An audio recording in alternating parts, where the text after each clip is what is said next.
Hello guys, അപ്പോൾ നമ്മൾ സ്കൂളിൽ വിട്ട് വന്നപ്പോൾ നാരങ്ങെല്ലാം കുടിക്കൊരു പൂതി തോന്നി. അച്ഛനടുത്ത് കൊണ്ടുപോയി ചോദിച്ചപ്പോൾ പറ്റില്ല, ഞാനൊരു സ്ഥലത്തേക്ക് പോകാൻ പറഞ്ഞു.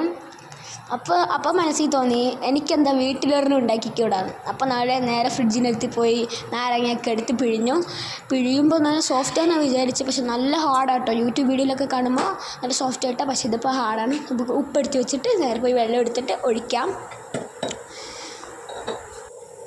അപ്പോൾ നമ്മൾ ഉപ്പൊക്കെ എടുത്ത് വെള്ളം ഒഴിച്ചിട്ടുണ്ട്. അമ്മയൊക്കെ അടുക്കളയിൽ നിന്ന് പണി ചെയ്യണം. അപ്പോൾ അമ്മനെ കൊണ്ട് ഉണ്ടാപ്പിക്കേണ്ട വിചാരിച്ചിട്ടാണ് നമ്മൾ ചെയ്യുന്നത്.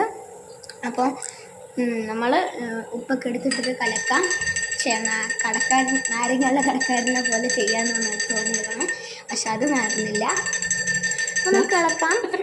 അയ്യോ, അതിനിടയ്ക്ക് അമ്മൻ്റെ ഒരു സ്മൈൽ. അപ്പം ഞാൻ തിരിഞ്ഞ് നോക്കിയിട്ട് അത് സ്മൈലിട്ടു. ആ സ്പൂണിൽ നിന്നൊക്കെ എടുത്ത് നക്കുന്നുണ്ട് കേട്ടോ. അപ്പോൾ ഒളിയാണ്. ഉപ്പൊക്കെ ഇട്ടിട്ട് ഉപ്പൊക്കെ കറക്റ്റാണ് കേട്ടോ. അപ്പോൾ നമുക്ക് ഇത്തിരി നാരങ്ങളൊക്കെ എടുത്ത് നല്ല പൊളിയായിട്ടുണ്ട് സാധനം. ഞാനെൻ്റെ വീട്ടിൽ നിന്ന് നാരങ്ങള വാങ്ങിയിട്ട് പരി വന്നിട്ട് അതിലുണ്ടായി.